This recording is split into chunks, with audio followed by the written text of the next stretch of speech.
തോന്നുന്നു. ഒരു 2000-ന് ശേഷം ഒരുപാട് പഴി ദൂഷി ഉമ്മൻചാണ്ടിയും കുടുംബം അനുഭവിക്കൊണ്ട് വന്നു. അതിലെ അവസാനത്തെ ഇപ്പോഴും ഉണ്ട്. അതിന് മരണശേഷം കഴിഞ്ഞ 6 മാസത്തിന് മുമ്പ് 3 മാസത്തിന് മുമ്പൊക്കെ ഞാൻ വ്യക്തിപരമായിട്ട് കേട്ടോണ്ടിരിക്കുകയാണ്. പക്ഷേ ഞങ്ങൾ ഉമ്മൻചാണ്ടി ഉള്ള കാലത്ത് അദ്ദേഹം അസുഖമായിട്ടിരിക്കുമ്പോൾ പറഞ്ഞ ഒരു വലിയൊരു ആരോപണം വന്നൊരു ആരോപണം ഉണ്ടാകും. ഹൃദയത്തെ തകർത്തൊരാരോപണം. ഉമ്മൻചാണ്ടി ചികിത്സ നിഷേധിക്കുന്നു.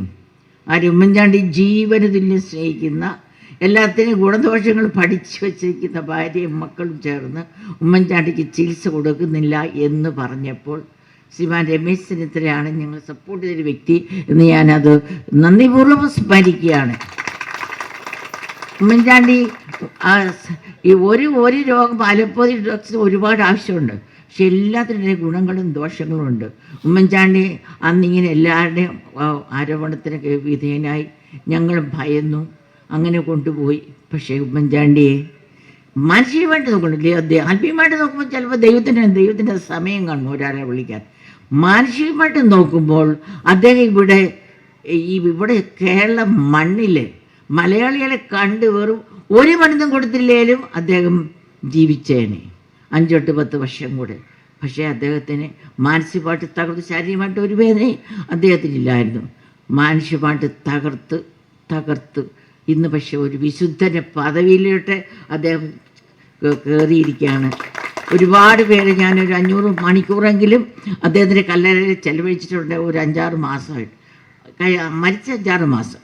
പിന്നെ മാസത്തിൽ 1-2 പ്രാവശ്യമൊക്കെ ചിലപ്പം പോകുമ്പോഴേ ഞാൻ 1-2 മണിക്കൂറൊക്കെ അവിടെ ഇരിക്കാറുണ്ട്. അപ്പോൾ ഒരുപാട് പേര് രാഷ്ട്രീയത്തിന് അതീതമായിട്ട്, പ്രായത്തിനതീതമായിട്ട്, മലയാളികൾ തന്നെയല്ല, മലയാളികൾ അല്ലാത്തൊരു, ഇന്നലെ ആന്ധ്രാപ്രദേശത്ത് കുറച്ച് പേര് വന്നു.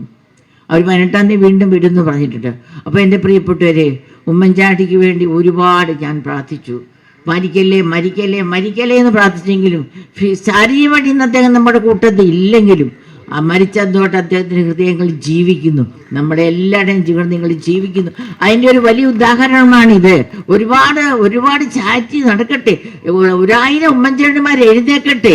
അദ്ദേഹത്തിന് ഗുണഗുണക്കൊണ്ട് ഒരാൾ ഇനി ജനിക്കുവാൻ ദൈവം വിചാരിച്ചാൽ മാത്രമേ പറ്റത്തുള്ളൂ.